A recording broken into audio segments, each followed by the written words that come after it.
Share Spot, the spot to share.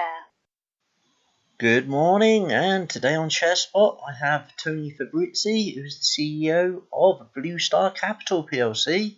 Ticker on AIM is BLU. How are you today there? I'm very well, thank you, Stephen. Very good to speak to you. Could you provide us with a brief description about what Blue does and the current board of directors? Of course. Blue Star Capital is a small investment company listed on the AIM market. It actually listed almost 10 years ago, and I've been running the company as CEO for the last 4 years. My background is chartered accountant and went to work in the city for HSBC Investment Bank for 10 years. Left there and set up a corporate finance boutique called Gallaston. Through that vehicle, I listed probably about 10 companies on AIM with various nomads, raised money privately for a dozen or so companies, and because of that, got the backing to buy a stockbroking business called Merchant Securities, which I then merged with my business. I listed that on the AIM market, and I ran that business for a couple of years before I retired in 2008. I then spent a couple of years sort of, as I said, retired, and then came back into the market and became a non-executive director of Blue Star in 2011, I think it was, and became CEO in 2012. My other board member is Bill Hembry. Bill is a partner at Ernst & Young previously, with a lot of background in gaming and media companies. And Bill joined the board about 3 years ago, and we are the two board members. Unfortunately, our Graham Parr, who was chairman, died last year, so we kept the board very small, and that's our intention going forward, trying to keep our costs to the minimum we can.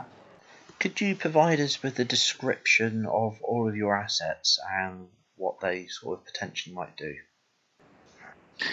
Yes, well, as I said, we're an investment company, so we purely make investments in private businesses and historically, occasionally in the public market as well.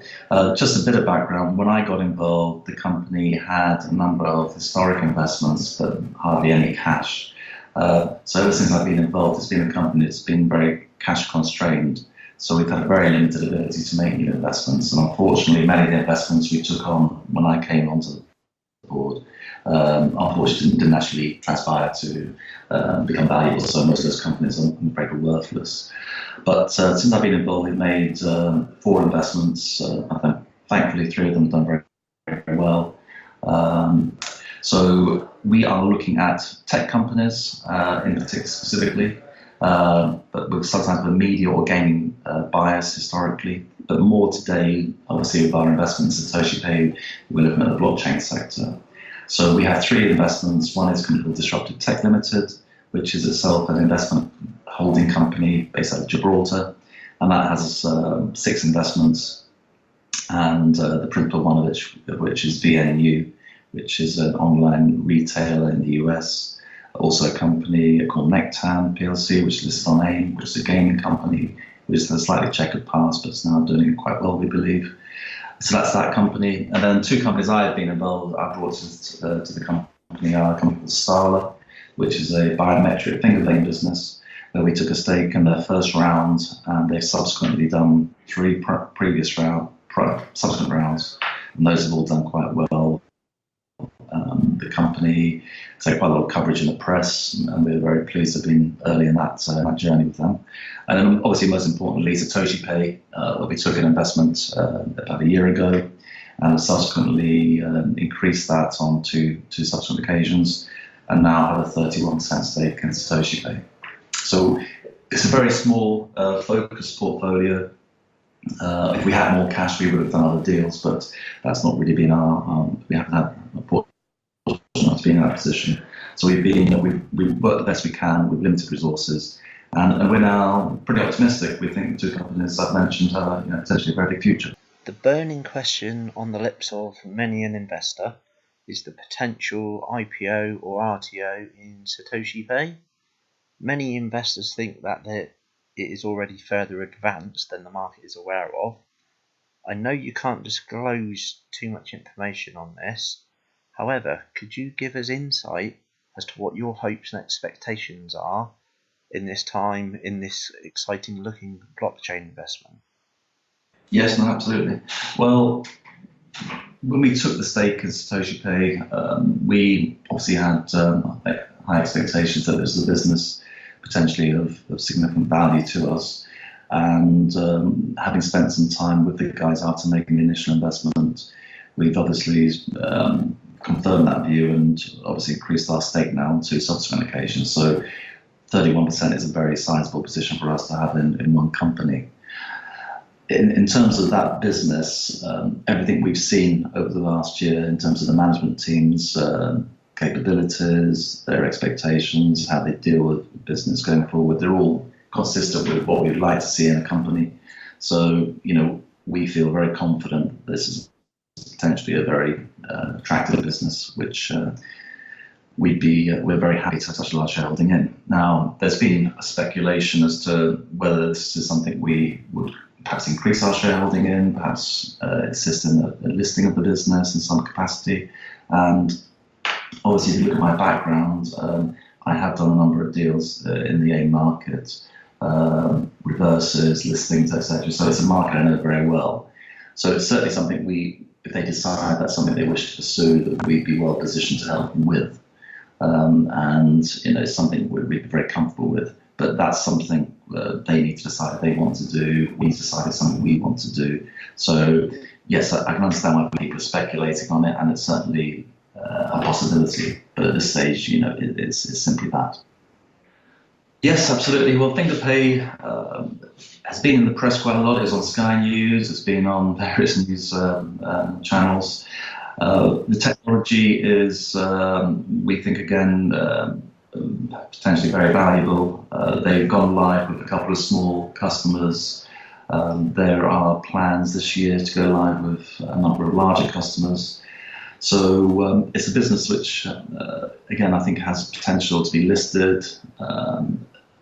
Obviously, it's a big challenge. This is a market where you've got some very large competitors, and the capital requirements will be high. But they certainly have an interesting opportunity, and the initial customer developments have been very positive, and expect a lot more news this year, basically.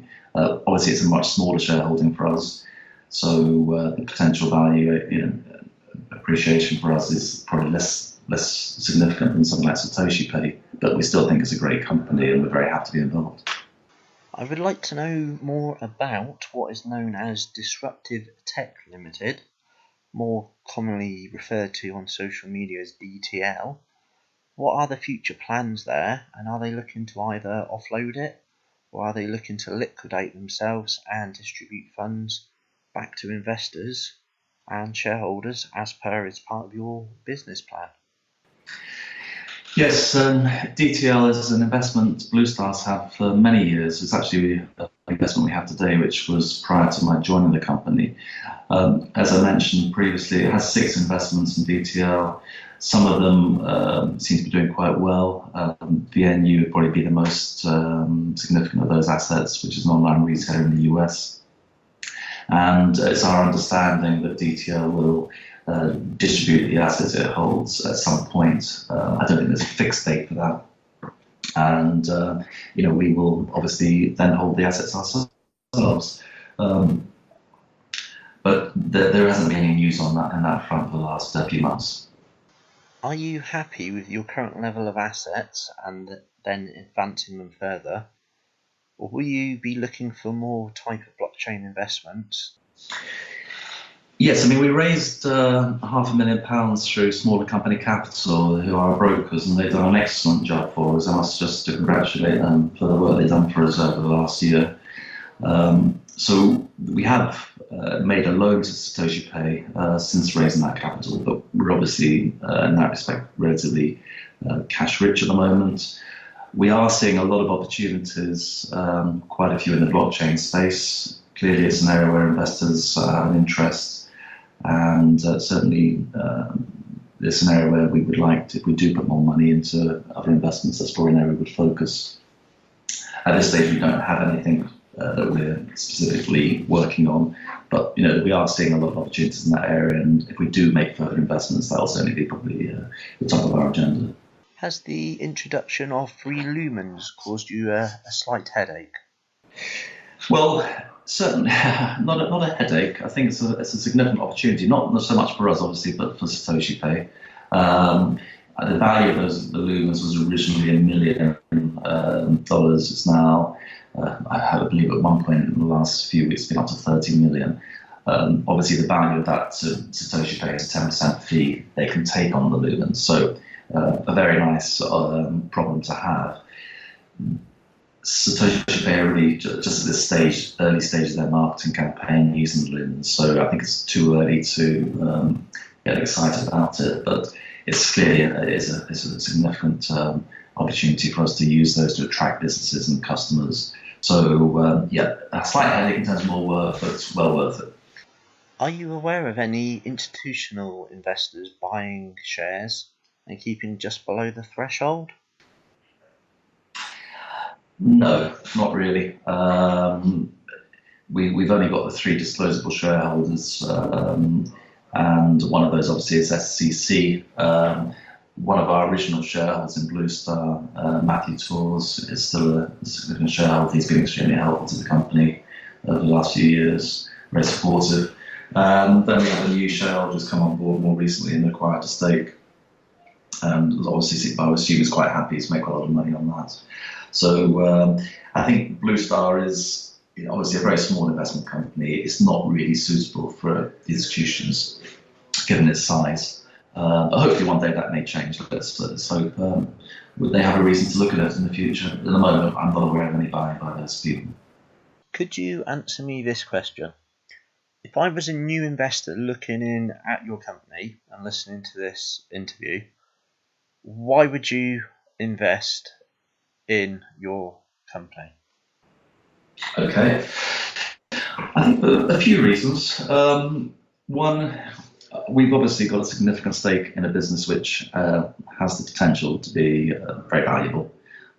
We bought that stake at a very low cost to us. So I think the potential of Satoshi Pay is a very attractive inducement to anyone looking at the shares in Blue Star.